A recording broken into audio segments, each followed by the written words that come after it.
Bonjour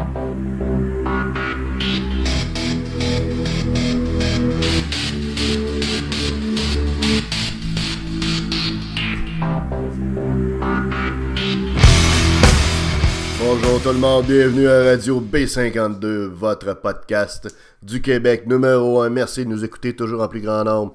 Continuez à vous abonner à YouTube, également notre page Facebook. On part ça. Bravo à Jonathan Audi Marchesso qui vient de décrocher un contrat de 6 ans pour une valeur de 30 millions.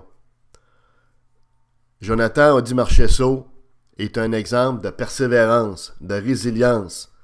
Un exemple pour tous les jeunes qui ont des rêves, notamment au hockey, qui ont des aspirations de carrière et qui sont traités des fois injustement par les grandes équipes de la Ligue nationale de hockey. Jonathan Audi Marchesso est un petit gars de Cap-Rouge, dans la région de Québec, qui a joué pour les Remparts de Québec. Et il a joué par la suite quelques années, 4 ou 5 ans dans la Ligue américaine. J'avais jamais été repêché, mais il jouait pour l'organisation école des Lightning de Tampa Bay. Ensuite, je pense qu'il est allé pour les Panthers de la Floride l'an dernier. Il a été releasé par les Panthers de la Floride, malgré qu'il ait compté 30 buts l'an dernier. Et c'est les Golden Knights de Las Vegas qui l'ont repêché lors du repêchage d'expansion. Et aujourd'hui, il y a une quinzaine de buts. Il y a quelque chose comme 37-38 points en 35 matchs.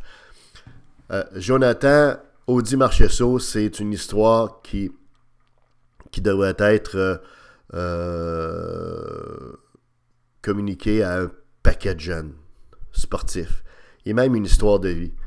Parce que c'est à 27 ans qu'il réussit à décrocher un contrat à la hauteur des efforts, de la persévérance qu'il a démontré. Un contrat de 30 millions, on le répète. Parce que là, actuellement, il était au salaire minimum de 750 000. Il a toujours été au salaire minimum de 750 000. Or, ce qui est important de voir également dans les succès de Marchesso, hormis les efforts personnels et le grand dévouement qu'il a apporté à sa carrière, l'effort incroyable qu'il a apporté pour s'améliorer continuellement. Mais au-delà de ça, ce qu'il faut voir, c'est l'aveuglement de la Ligue nationale de hockey, parce qu'au fond, Audi Marchesso, pour ceux qui l'ont vu jouer pour les Remparts de Québec, déjà démontrait des qualités offensives incroyables. C'est un gars qui faisait toujours des bonnes passes, c'est bonne lecture, une bonne vision du jeu, 360 degrés. C'est un gars qui avait un bon coup de patin, décevant comme on dit, mais quand même assez rapide. Et c'est pas quelqu'un qui était intimidable non plus. Et évidemment, il comptait également beaucoup de buts, même si c'est peut-être pas, mettons, un Wayne Gretzky, on s'entend, ou c'est Nick Crosby, mais c'était un gars qui comptait sa part de buts dans la Ligue junior majeure du Québec. C'était donc un joueur dominant.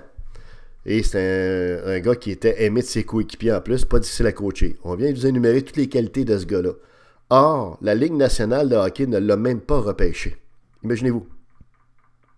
Et malgré toutes les qualités, les habiletés athlétiques qu'on vient de vous décrire, dont les gens de Québec ont profité lorsqu'ils allaient voir les Remparts, malgré toutes ces belles aptitudes-là, il n'a pas été repêché.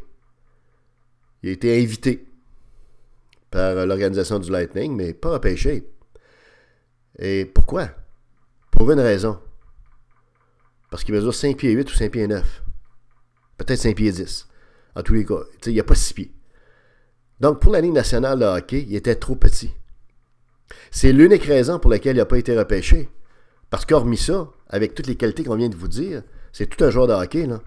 C'est un joueur relativement complet. Un bon joueur de hockey.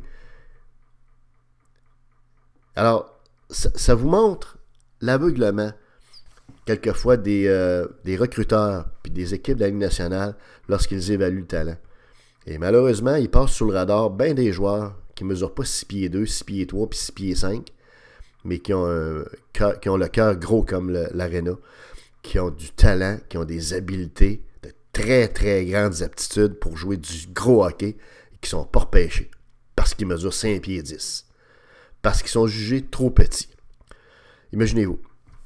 Or, l'exemple d'Audi Marchesso devrait ouvrir les yeux à ces organisations-là et ouvrir les yeux à toutes les équipes de hockey, les entraîneurs, les jeunes joueurs qui devraient s'inspirer de sa carrière, parce que il vient carrément de démontrer noir sur blanc qu'avec du talent, qu'avec beaucoup de travail, beaucoup d'efforts, de la persévérance, de la patience, de l'acharnement à se dépasser, à réussir, à gagner, puis à gagner, ben, on finit par vraiment atteindre nos buts, nos objectifs. Et c'est ce qui vient d'arriver à Jonathan, qu'on félicite au plus haut point. Tous les gens, je pense, du Québec, la région de Québec qui l'ont joué dans le junior, les gens de la Ligue nationale également sont bien contents, je pense, de voir que Marchessault a maintenant acquis le contrat qu'il méritait de la part des Golden Knights. Vous savez, les Golden Knights sont en première position dans l'association Ouest. C'est pas pour rien.